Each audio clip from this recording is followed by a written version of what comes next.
आज के वीडियो में हम चर्चा करेंगे चट्टानों पर। चट्टानों का तीसरा वर्गीकरण है कायांतरित चट्टानें। इन कायांतरित चट्टानों को पहचानने की या इनके लक्षण की हम जब चर्चा करते हैं तो पहला पॉइंट ये रहता है कि यह चट्टानें विशेष कठोर एवं संगठित होती हैं। इन चट्टानों को काटना व खंडित करना कठिन कार्य रहा है। दूसरा, यह चट्टानें मोटे कण में या स्पष्टतः मणिभेय होती हैं, किंतु यह विशेष तल पर भी सरलता से नहीं टूटती। तीसरी इसके लक्षण हैं, अधिकांश दशा में ताप एवं दाब के कायांतरण की वजह से इन चट्टानों के जीवाश्म नष्ट हो जाते हैं। तो हम ये कहना चाहेंगे कि जीवाश्म नष्ट होने के पीछे अत्यधिक तापमान का भी इसमें हाथ रहता है। नेक्स्ट, इसकी विशेषता या लक्षण की हम बात करते हैं तो विशेष कठोर एवं संगठित होने से यह छिद्रमय नहीं होती और इसी वजह से इनमें पानी भेद कर नहीं जा सकता।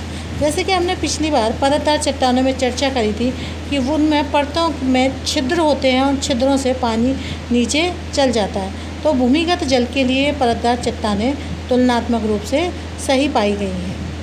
नेक्स्ट, हम इसके लक्षण की बात करते हैं तो ये कायांतरण के पश्चात बनी चट्टानों के कुछ प्राथमिक गुण एवं लक्षण बने रहते हैं और इसी के आधार पर इनकी मूल चट्टानों एवं स्वरूप को समझा जा सकता है।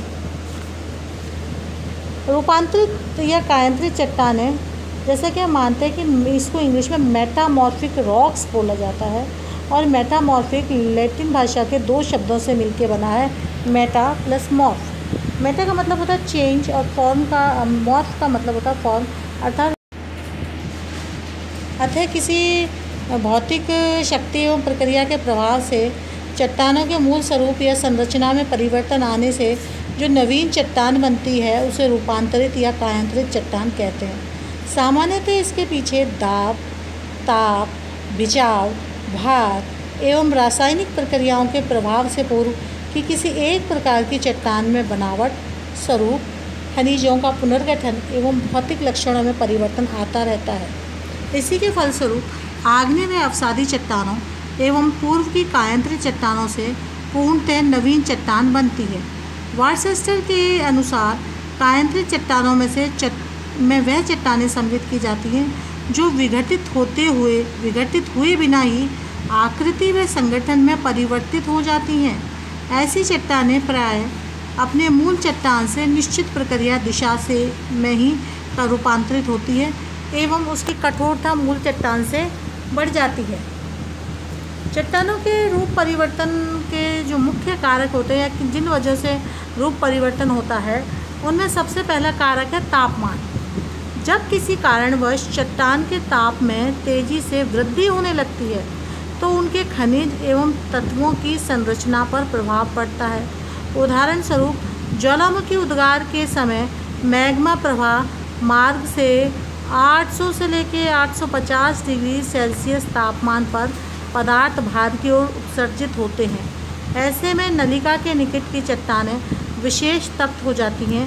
इससे उनका कायांतरण या रूप परिवर्तन हो जाता है। पर्वत निर्माण के समय भी भारी मात्रा में मैग्मा पर्वत मूल व चट्टानों के बीच फैलकर ऐसे ही प्रभाव को क्रियान्वित करता रहा है। इसे तापीय एवं स्थिर कायांतरण कहते हैं। दूसरा जो कायांतरण पर प्रभाव डालता है कारक वो है दबाव एवं बिछाव। जब चट्टानों पर सभी दिशाओं से समान भार पड़े तो उसे दबाव कहते हैं एवं एक ही ओर भार या दबाव बढ़ता जाए तो उसे बिछाव कहते हैं। प्राय पर्वत निर्माणकारी एवं पटल विरूपणी शक्तियों के प्रभाव से चट्टानों में न सिर्फ उथल पुथल होती है वरन बिछाव, दबाव व ताप के सम्मिलित प्रभाव के वृहद पैमाने पर कायांतरण की क्रिया संपन्न होती है। इसे गतिशील कायांतरण कहते हैं। तीसरा जो कारण है वह खनिज युक्त वाष्प एवं घोल।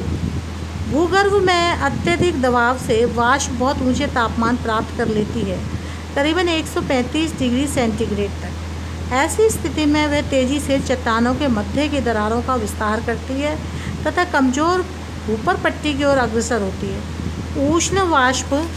उष्ण वाष्प चट्टानों को अपने में घोलकर प्रथम तो नवीन चट्टानें बनने में सहायक होती है और दूसरे जल उद्दोरक का काम करके चट्टानों का गलनांक घटा देती हैं।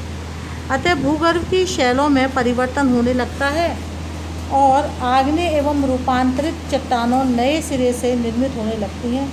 इस विधि को उष्ण जलीय कायांतरण कहते हैं। इस तरीके से हम मुख्यतः 3 प्रकार के कायांतरण की बात करते हैं।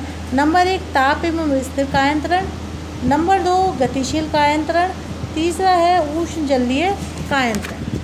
इन्हीं कायांतरण के आधार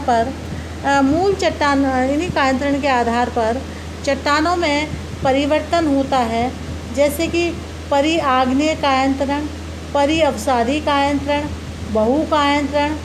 तो इनको हम कहते हैं कि मूल चट्टानों के आधार पर चट्टानें परिवर्तित होती हैं।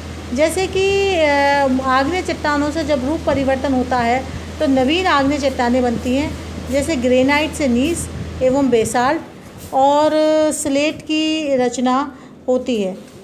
यह ऑर्थोनीस व ऑर्थोशिस्ट 2 प्रकार की होती हैं। परिअवसादी चट्टानें वह चट्टानें होती हैं जो कायांतरित चट्टानें होती हैं जो कि अवसादी चट्टानों के कायांतरण से बनती हैं। इन अवसादी चट्टानों के कायांतरण से बलुआ पत्थर क्वार्ट्ज में परिवर्तित होता है। और इसी तरीके से बहु कायांतरण की अगर हम बात करते हैं तो बहु कायांतरण में हीरा ग्रेफाइट से हीरा बनता है और स्लेट से सिस्ट की पहचान होती है। इसी तरीके से प्रक्रिया के आधार पर भी कायांतरण होता है, जैसे तापीय एवं स्पर्श कायांतरण, गतिक तथा क्षेत्रीय कायांतरण, जलीय कायांतरण, उष्ण जलीय कायांतरण। क्षेत्र के स्तर पर हम कायांतरण की बात करते हैं तो इसमें मुख्यतः नीस कायांतरित चट्टानें और शिष्ट कायांतरित चट्टानें होती हैं। और इन्हीं के आधार पर हम ये मान के चलते हैं कि जो कुछ महत्वपूर्ण कायांतरित चट्टानें हैं वो हैं क्वार्ट्जाइट, स्लेट, संगमरमर। कायांतरित चट्टानों का विश्व वितरण की बात में हम ये बताना चाहेंगे कि विश्व के प्राय सभी प्राचीन कठोर पठारों पर कायांतरित चट्टानें पाई जाती हैं। भारत में दक्षिणी प्रायद्वीपीय